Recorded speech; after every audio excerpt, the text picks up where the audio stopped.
রাজধানীর পুনরাপল্টনে ইশতেহার ঘোষণা করছে ইসলামী আন্দোলন বাংলাদেশ। আমরা সরাসরি চলে যাচ্ছি সেখানে। বিশ্বাসের সমষ্টি ও ইবাদতের সাথে সাথে ইসলাম জীবন পরিচালনার সকল ক্ষেত্রে সুনির্দিষ্ট নীতিমালা ও নির্দেশনা দেয়। বিশেষ করে মানুষের সবচেয়ে বড় যৌথ প্রকল্প রাষ্ট্র ও শাসন সংক্রান্ত বিষয় ইসলামের নির্ধারিত বিস্তৃত এবং বহু শতাব্দী চর্চিত রীতিনীতি ও বিধিমালা রয়েছে, যার আলোকে ১৩০০ বছর মানব সভ্যতা শান্তি ও সমৃদ্ধির সাথে পরিচালিত হয়েছে। রাষ্ট্র পরিচালনা ইসলামের মৌলিক নীতিমালার মধ্যে রয়েছে আদালত, ইনসাফ, নাগরিকের স্বার্থের প্রতি সংবেদনশীলতা, দায়বদ্ধতা, সামাজিক নিরাপত্তা ও আইনের শাসন। ইসলামী আন্দোলন বাংলাদেশ রাষ্ট্র ক্ষমতায় গেলে এই মৌলিক নীতিমালা পূর্ণ প্রতিপালন করবে। ক্ষমতার চর্চা ও হস্তান্তরে গণতান্ত্রিক পদ্ধতির ধারণা, একটি ন্যায়ভিত্তিক, নিরাপদ, সুশাসিত ও সাম্যভিত্তিক বাংলাদেশ গড়ে তোলা হবে।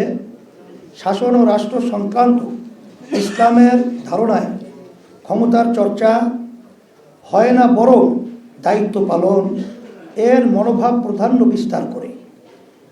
নাগরিকের সাথে শাসকের সম্পর্ক ক্ষমতার সম্পর্ক না, বরং দায়িত্ব এর সম্পর্ক বিরাজ করে। এই নীতিবোধ থেকে রাষ্ট্র পরিচালনা করা হবে এবং দায়িত্ব হস্তান্তরে আগ্রহী দৃষ্টিভঙ্গি লালন করা হবে। ক্ষমতা হস্তান্তর কেন্দ্রিক অস্থিরতা থেকে দেশকে বের করে আনা হবে। ভোটাধিকার ও গণতান্ত্রিক মূল্যবোধ চর্চিত হবে।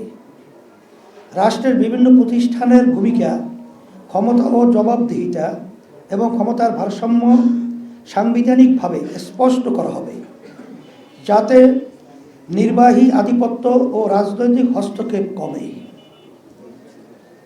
জাতীয় স্বার্থ, নাগরিক অধিকার ও রাষ্ট্রের দায়িত্বশীল আচরণ রক্ষায় সাংবিধানিক প্রতিষ্ঠানগুলোর স্বাধীনতা ও কার্যকারিতা নিশ্চিত করতে হবে। সকল ধর্ম, ক্ষুদ্র নৃগোষ্ঠীর অধিকার সম্মান রক্ষায় প্রতিশ্রুতি। ইসলামী আন্দোলন বাংলাদেশ দেশের সকল মানুষকে সমান অধিকার ও মর্যাদা সম্পন্ন নাগরিক হিসাবে বিবেচনা করে। ধর্ম বা জাতি বিবেচনায় কাউকে সংখ্যালঘু বা সংখ্যাগুরু বিবেচনা করবে না। সকলের ধর্মীয় বিশ্বাস রক্ষা ও পালনের নিরাপদ ও উৎসবমুখর পরিবেশ নিশ্চিত করতে আমরা প্রতিজ্ঞাবদ্ধ।